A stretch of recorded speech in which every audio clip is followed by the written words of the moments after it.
Là je vais acheter de l'après-soleil avec de l'aloe vera parce qu'on a fait une journée plage, enfin une après-midi plage plutôt. Et en fait on s'est pris des gros coups de soleil avec mon copain. On s'attendait pas à ce que ce soit aussi violent. L'indice UV est beaucoup plus bas en Corée du Sud qu'en France. Alors pourtant il fait bien plus chaud. Mais on a quand même un petit peu trop sous-estimé le truc. Donc finalement on est genre vraiment bien cramé. Surtout mon mec. C'était vraiment sympa de se baigner. Donc l'eau elle est à 29 degrés. Donc c'est genre énorme. Enfin, c'est incroyable. Par contre aujourd'hui alors qu'on faisait une après-midi plage, la baignade était à moitié interdite et à moitié autorisée. Parce qu'apparemment il y avait pas mal de vagues. C'était un peu relou, on pouvait rester qu'au bord, on pouvait rester qu'à 3 mètres du bord. On pouvait pas vraiment aller nager. Il y avait la police coréenne qui passait son temps à siffler et à faire sortir les gens parce que les gens dès que les policiers avaient le dos tourné, les gens y recommençaient à aller plus loin. Mais voilà, on s'est quand même reposé tranquillement. On a pris après un grand méga coffee là comme on a l'habitude de prendre pour se faire plaisir.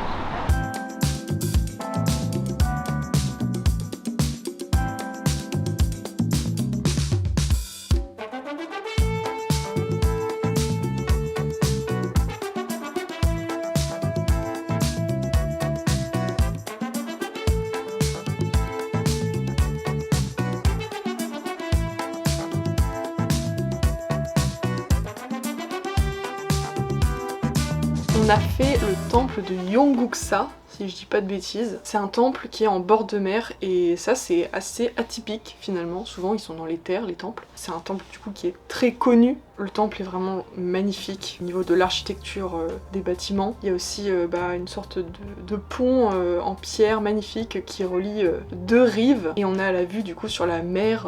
Et puis en plus il faisait pas trop chaud donc ça c'était vraiment agréable. Le seul truc qu'on a moins apprécié, parce qu'il y a toujours un truc qu'on apprécie moins parce qu'on est trop énervant, c'est le fait que c'était très touristique. En même temps j'ai envie de dire tout ce qu'on a fait à Busan c'est très touristique. Ça c'est comme ça, enfin on peut pas retirer ça, enfin voilà, je pense qu'à Paris c'est la même chose. On s'en rend un petit peu moins compte peut-être parce que Paris on a l'habitude de bien connaître alors que là nous on découvre, mais c'est vrai que ce temple là en fait on se marchait dessus avec les gens quoi. Donc ça gâche un petit peu l'expérience, mais c'est comme ça, on peut pas faire autrement. On a quand même réussi à apprécier hein, mais bon.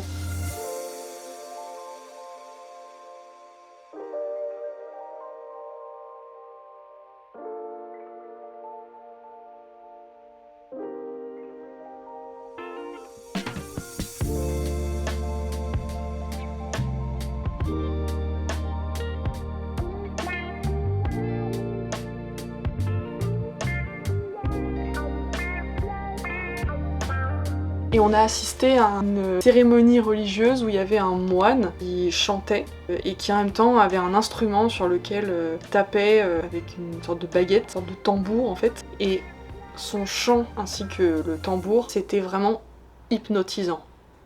Vraiment, avec mon copain, je pense qu'on est resté 10 minutes à regarder parce que ça nous rendait dingue.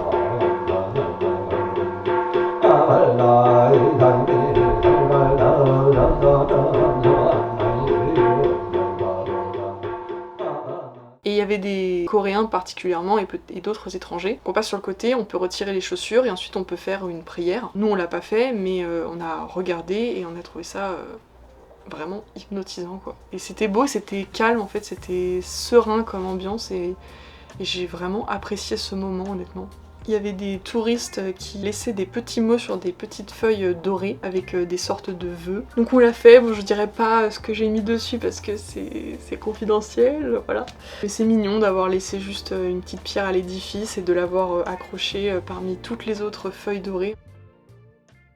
Le lendemain, on a fait un autre temple, le temple de Bomosa. C'est un temple qui est plus dans les terres, là on a mis 1h30 à y aller en transport quand même. Et en vrai, on a préféré ce temple-là parce que on l'a trouvé beaucoup plus nature et aussi il y avait beaucoup moins de monde, beaucoup moins de touristes. On sait pas trop pourquoi, on sait pas si c'est parce que c'était un petit peu excentré, parce que c'était Chuseok, je sais pas trop, mais en tout cas c'était du coup la visite était plus agréable parce qu'on se marchait pas dessus avec les touristes. Et puis on aimait bien l'ambiance en fait, vraiment dans la forêt, en haut d'une montagne, on avait une super vue et il y avait vraiment beaucoup de bâtiments à visiter. Si on voulait on pouvait rentrer dans certains temples sur les côtés, et il y en avait un grand dans lequel on est rentré, j'ai pas fait de vidéo parce que juste par respect en fait. En fait, Chuseok aussi, on célèbre souvent les ancêtres. Enfin, de toute façon, c'est dans la culture coréenne ça de toujours avoir un grand respect envers ses ancêtres et envers les aînés aussi. Mais en fait, on voyait qu'il y avait des familles qui venaient et on imagine qu'elles allaient chercher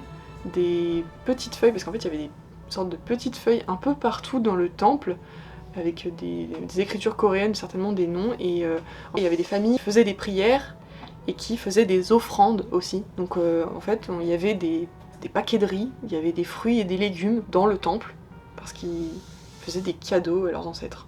Ensuite, on est allé en fin d'après-midi à Gwangali Beach, donc c'est une plage qui est à côté de celle où on est. Nous, on est à Haeundae Beach, et nous on est allé à Gwangali. Et Gwangali, en fait, la particularité, c'est qu'elle donne sur un énorme pont qui relie 2 rives de Busan. Et en fait, le soir, ce pont s'illumine. C'est vraiment magnifique. Et c'est un endroit assez animé aussi. Donc vraiment, on est resté pas mal de temps juste assis à discuter face à la mer. C'était très cool. Et ensuite, on est allé manger.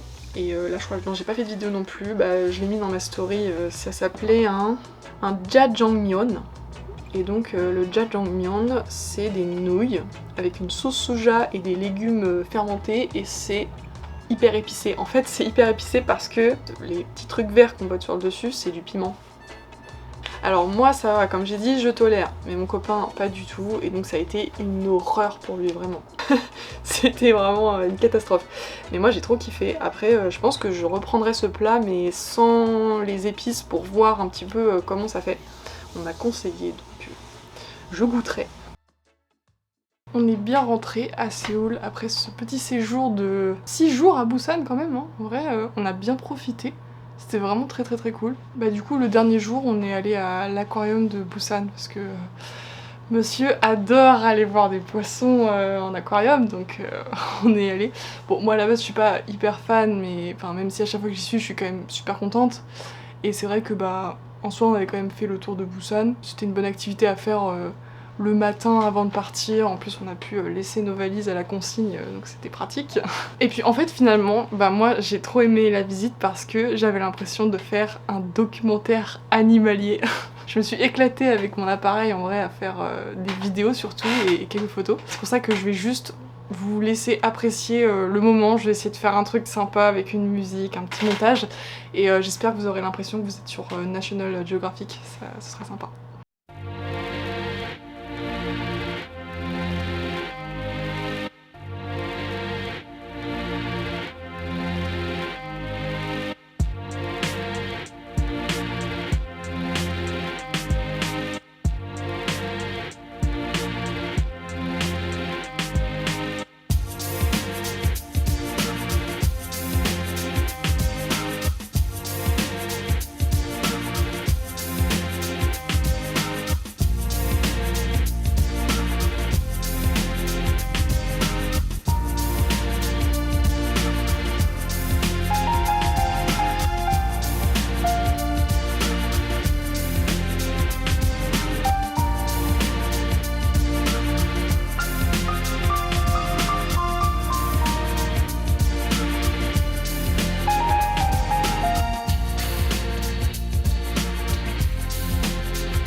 Je veux tout acheter. Trop mignon.